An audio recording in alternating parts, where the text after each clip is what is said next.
Yo, what's up, ladies and gents? It is your boy, True Pain Gaming, aka TPG, back at it again today with a crazy Digimon video. So you're not going to want to miss this. Stay tuned, check it out.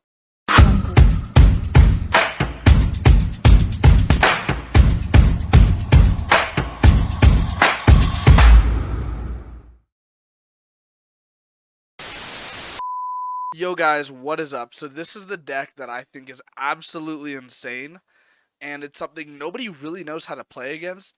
And I threw it together as kind of like a 1 a.m. like fever dream sort of deck building session I was doing with the homies. Um, and Diego and I were talking about Yu-Gi-Oh, and because he's all Battle, aka Diego, he's also a Yu-Gi-Oh player, and he's one of the main people I test Digimon and um Yu-Gi-Oh with. And we had this idea, like, what if there was is there like a based version of a Digimon deck? So, for those of you unfamiliar with the term based, essentially it's a very, very powerful deck right now in Yu-Gi-Oh that is just 60 cards, the maximum deck amount of just all of the best cards you can play in the game right now. And you would think, well, what's the synergy there? And the synergy is that they're all broken. And that was the idea with this deck in Digimon, and it actually works, excuse me, super, super well. And I would love to share it with you guys today. So, for our eggs, we are just playing the 4 Kiaromon. Originally, I was just playing literally anything or no eggs because it didn't matter. I wasn't playing any rookies. But now I play like 2 or 3 rookies that can Digivolve on top of Kiaromon. So I play the Kiaromons just because it's the best one individually.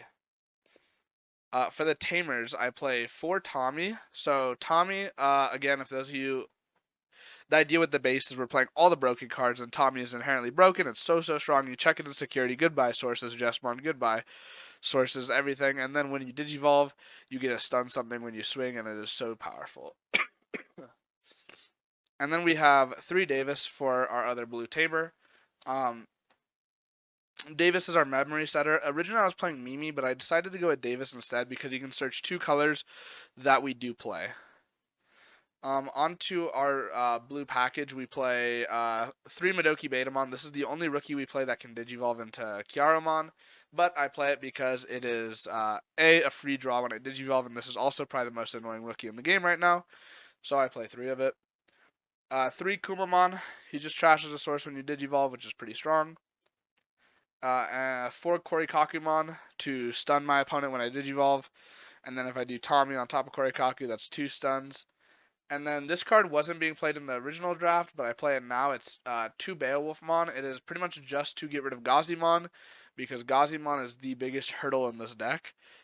Everything else this deck plays super, super well into, but if your opponent drops a memory blocker, the first build there was so few outs of that I had to put this in order to remove that Korikaku. Not Korikaku, Gazimon or memory blocker. That's it for our blue package. Onto our yellow package, I play 4 Zoe, 4 Zephyrmon, and 4 Jet Sylphimon. This is the smallest package we play in the deck, but it is very good because Zoe, unlike TK, if you grab a hybrid, you do also a hybrid or 10 Warriors, you also get a recover one. It doesn't have to be yellow. So I can play Zoe and I can grab Kumamon, I can grab Korikaku, I can grab Beowulf. It doesn't matter what I grab. I still get the recover. Zephyrmon was just better than Kazemon in this build. Mainly the 6K was what came up, so I put this in. The 3K comes up sometimes, but if you're a yellow player, you're probably familiar with the 6K does more. And then 4 Jet Sylphie just to recover some. Again, as you'll see, we're playing a lot of powerful mechanics this deck, and almost all the hybrid cards are very, very generic. So, like Zoe, you see, is very generic. And Jet Sylphie's going to recover one, hopefully putting a Tamer back in our security. That's it for our yellow package. Like I said, the smallest package in the deck, it's 12 cards. For JP, JP is an incredible tamer. He reduces your cost by 1 into a green digi. So if your opponent chokes you at 1 and you don't have Davis on board anymore, but you have JP, you can still go with lethal into a green. 4 Metal Kabuterimon. So Metal Kabu came up because I was playing 2 in my first build, but it was the same idea as Beowulf, is I really need a way to remove these Siakamons and Madoki Betamons, and so Metal Kabu came up there. Also, Metal Kabu comes up against the Jessmon matchup when you can spend the Sistermons. It's pretty cool, pretty good. And then I play 3 Beetlemon. So I guess the green package is actually our smallest. Beetlemon can Digivolve on top of a green tamer. So with JP, he's only a 1 cost to Digivolve. And when Digivolving, you reveal top 5 cards of your deck, add 1 hybrid and 1 JP to your hand. Again, this one, like Zoe, and like so many other cards, does not restrict what you have to add to your hand in terms of the hybrid. It's only any hybrid and JP. So you can literally add your entire deck plus JP.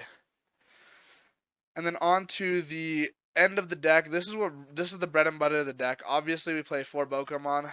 Bokomon's so strong in this format. I'm sure you know about Bokomon. He searches you in this deck. It's crazy. He literally searches your entire deck with the exception of Madoki Betamon and himself.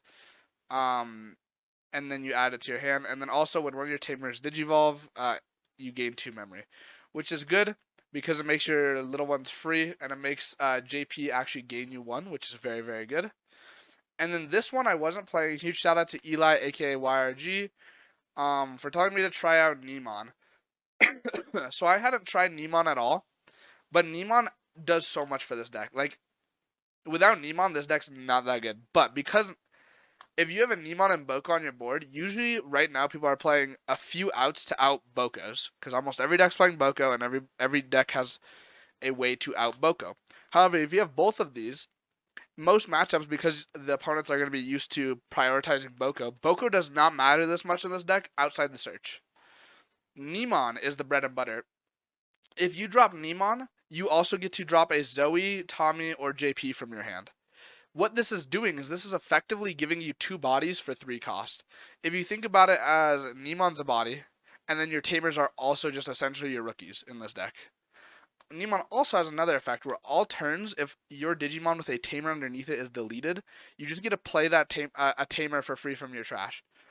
Now, what's crazy about this is it's not that tamer, it's a tamer. If I have Davis in my trash and my Zoe dies, I can revive Davis, set myself to 3, check top 3, add 1 to 2 cards. But something that's very, very strong, and one that I think is really good, is either JP or Tommy. Honestly, any of them, JP, Tommy, or Zoe. If you're early on, Zoe's really good because you can like crash like a Savior and a Jet Sylphie, like trade them, and then just get Zoe back and search again. And you effectively lost nothing. It's very, very good. Tommy is good to bring back because obviously you can trash their sources. And JP, like I said, you can go for a game no matter how much memory you have. So Nemon is actually insane in this deck, and it's the bread and butter. Honestly, the deck is not the same if you don't play Nemon. If you play Nemon and you get it early, it's an uphill battle already for your opponent. It is so good. So yeah, guys, that's the deck. Don't really have any creative names for it, so I'm just gonna call it based because that's what I based it off of, was the Yu-Gi-Oh based deck. It's just every good package in the game right now, and I really do think you should give this a try. If you're playing in upcoming events, this deck is a deck that not many people are gonna know how to play against, because are you going to play against it like it's blue hybrid? Are you going to play against it like it's yellow hybrid? Are you going to play against it like it's green hybrid? There's so many different ways that this deck functions, and your opponent really has to just take the most middle ground possible in order to beat this deck. It is very, very good, though.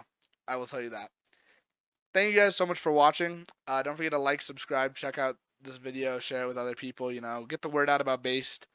And yeah, check out my links in the description down below. We stream on Twitch, we have a Patreon, stuff like that. And I will see you next time. Peace.